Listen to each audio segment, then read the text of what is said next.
I'm back with Rory Stewart here, the uniquely popular and liked British political figure. Luis Rubiales, I wanted to ask you about that because everyone's talking about this guy. And you've managed to get an interview with him. Yes, so I've got a big interview with him airing tomorrow night. We got the first interview and it was very interesting. He was very open, very frank about it. He said, look, I was an idiot, I shouldn't have done it. What do you feel, though, about him potentially facing a criminal prosecution now for the kiss?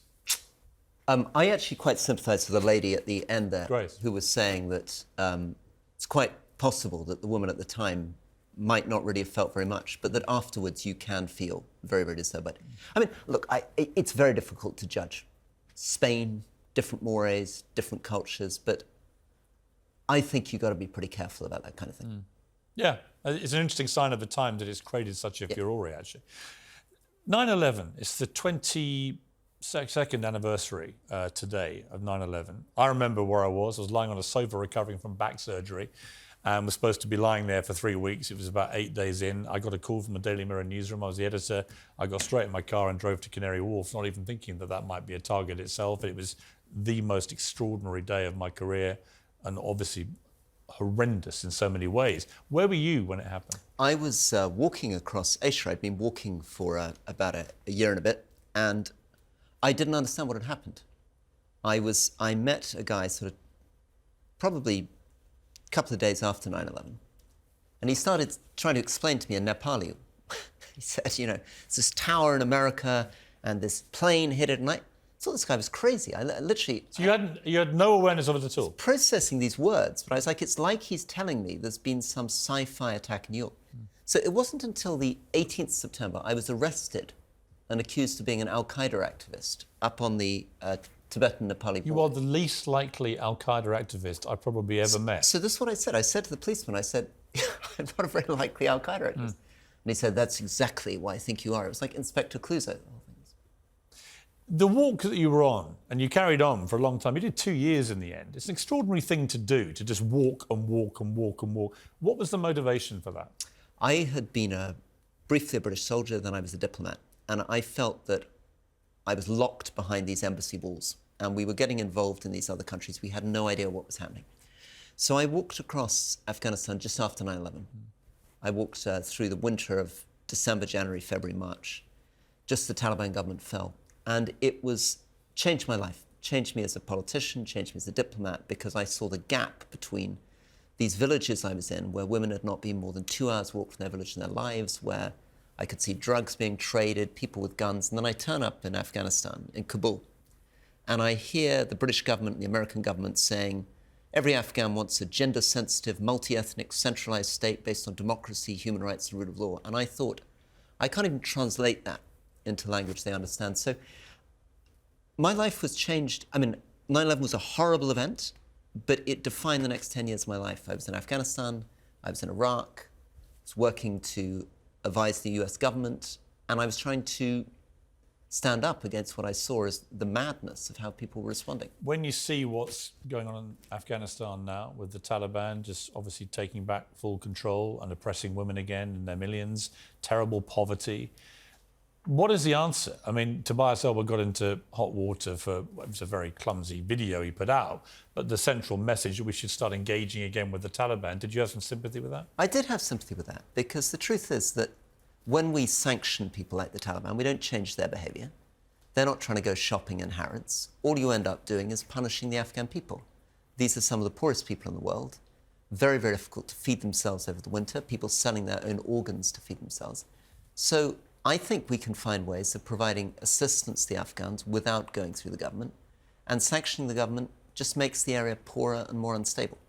And when you look at Ukraine, there's a sort of growing sentiment amongst some Republicans, to my surprise, in America, that America should yank the support, spend it at home, not on this latest foreign conflict. What's your view of what's happening there? I mean, do you think Ukraine can win? Is it incumbent on the West to ensure they can win? How far do we get involved? I fear that Ukraine is getting like the Iran-Iraq war, which dragged on for 8 years. I think we're underestimating Russia's depth and strength and the nationalistic sentiment. I think it's going to be very difficult for Ukraine to break through the front lines, and even if they do, I don't think Russia's going away, and I think the threat to Putin isn't from the left, it's from the right. You tell a story in your book of how, as an MP, you thought about killing yourself over a story of your constituents' trousers that went viral. You gave an interview where you said some of the farmers in the more remote parts of his constituency hold their trousers up with twine. He got picked up and he's accused of being of being a posh Tory who thinks his voters are country bumpkins. Yeah, it's a strange thing, looking back at it over 12 years. I can see now that I was completely overreacting. What I'm trying to be honest about, I suppose, is as a new MP coming in, you feel a very special relationship with your constituents. I was very proud of Cumbria. I was very proud of the work I was doing. I said a stupid thing to a journalist, and suddenly it looks like I'm slagging off my own constituents. And I really felt everything had ended. I sort of felt... It's extraordinary that you would feel it so deeply. I mean, how close did you come to acting on that impulse? It's the only time in my life I have felt like that. I was walking down the street and I saw a lamppost and I thought, maybe I should hang myself on this lamppost. Are you serious? Yeah. Yeah.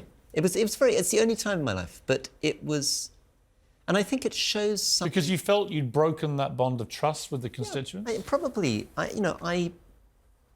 I think a lot of this is about the way that you exaggerate relationships with people, but I felt that an MP with their constituents is like a priest or a doctor. You have a very special relationship, and that if you break it, you're breaking your vocation. You know, I mean, I read it. It was a startling thing to read. I have to say, though, in the context of the point you're trying to make, I do want more politicians to feel that seriousness about that bond of trust with the electorate. Because if you don't have that, if you treat the electorate with the kind of casual triviality that Boris Johnson did, or the recklessness that Liz Truss did, or whatever, I think if you do that, democracy slowly starts to die. And if we don't have a strong democracy in this country, I don't know what we're left with. Thank you. And I think what I'm trying to do in the book, in Politics on the Edge, is to show, yes, a bit of humour, but above all to demonstrate that there is a big, big problem, that this is no way to run a government, and that we need to reform. We need to reform our electoral system. We need to reform ministers going in and out every couple of months out of their jobs to have a serious country. And you know what else we need, Rory? We need you back in the game. You may not want to do it, but actually I think you should. Thank you. You going to? I think about it. It just made you think about it more? No, it has made me think about it more, and it's made me think that probably the way back in maybe is more local. As I say, I'm very envious of mayors. I thought about running to be an independent for Mayor of London, and that's still something I think about a lot.